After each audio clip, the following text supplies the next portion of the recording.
Flex with the fanciest. I need a meal plan. I need them carbs, fats, proteins, and vitamins. It's indicative. We ain't giving up. We got goals, so you know that we fulfilling them.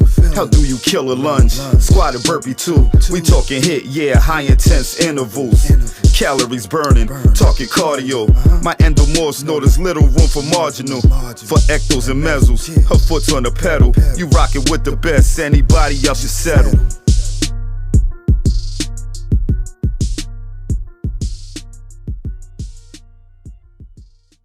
Hey y'all, we are back with 5 Minutes with Fancy, and today I wanted to touch on the importance of rest. So I have a lot of ladies, a lot of men, a lot of people I know that go hard all the time. I mean, some are doing 2 workouts, 3 workouts in a day. So going hard is good, but I think we overdo it a lot of times. Like in episode 1, I talked about how we need to slow it down. Because when you're going hard all the time, you're putting a lot of stress on your body, on your joints, on your muscles, on your nerves, all that. You're putting too much stress on your body to where it's being counterproductive to what you are trying to accomplish with weight loss, with your health, with whatever event that you're training for.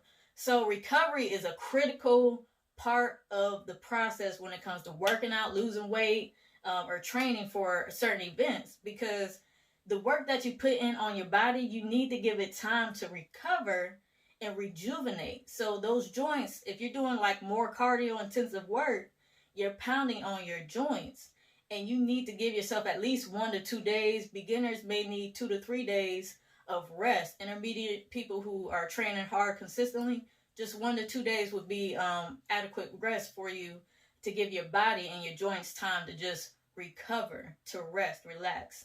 It's just like with our brains. So we can't always keep going. If we keep, overwhelming our mind and our brains, eventually we will burn out. I've experienced that before, thinking you can do everything at once or trying to do too much, overextending yourself to where you start to burn out.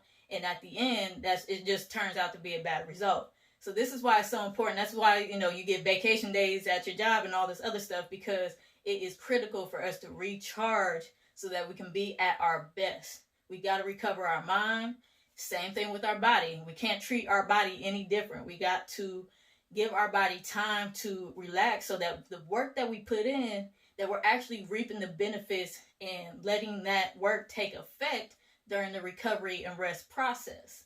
So I don't think a lot of people realize actually when you sleep is when you really get your maximized benefit of your work.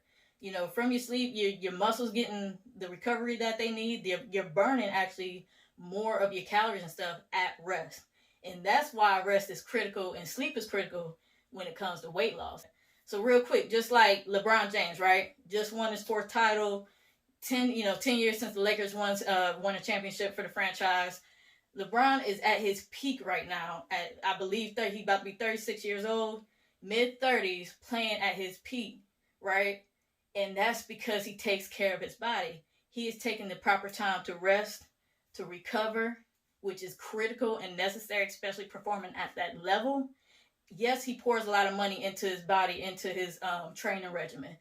He has that ability. A lot of us, we have to do the same within our means. We have to take that same mentality of, hey, if we are stressing and working our bodies, we have to take that same mentality and work within our means to make sure we're getting the proper recovery so we can be at our peak, at our best, and getting the most benefit out of the work that we are putting in.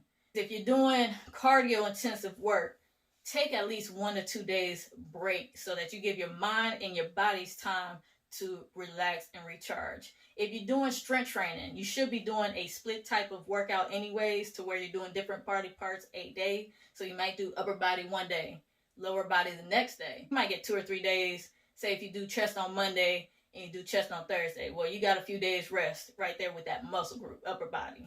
So lifting is different. You may only need 1 day. So like when I bodybuild, I take 1 day a week for rest, where I do absolutely nothing. Or if you do take your rest, you don't absolutely have to just sit around.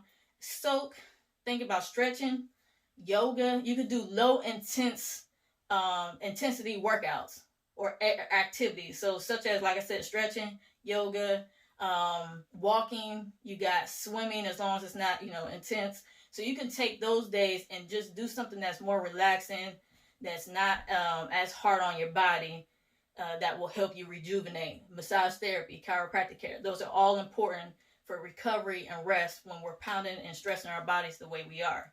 But going hard all the time, ladies and men, and doing these 2 to 3 workouts a day, if they are the same type of workouts, it's unnecessary to do 2 to 3 workouts a day. You're overdoing it. Now, if you're doing cardio in the morning and strength training at night, that's a different thing because you're doing 2 different type of workouts. That's cool. But you are doing yourself a disservice if you are constantly going hard and not taking a break and not giving your body time to rest, your muscles time to recover and rejuvenate and build. Your gains are made during the recovery process. Hopefully that helps you all out as we go forward through this health journey, through this fitness journey to get to where we are trying to go. So as always, keep moving, keep flexing, and no matter what, don't quit.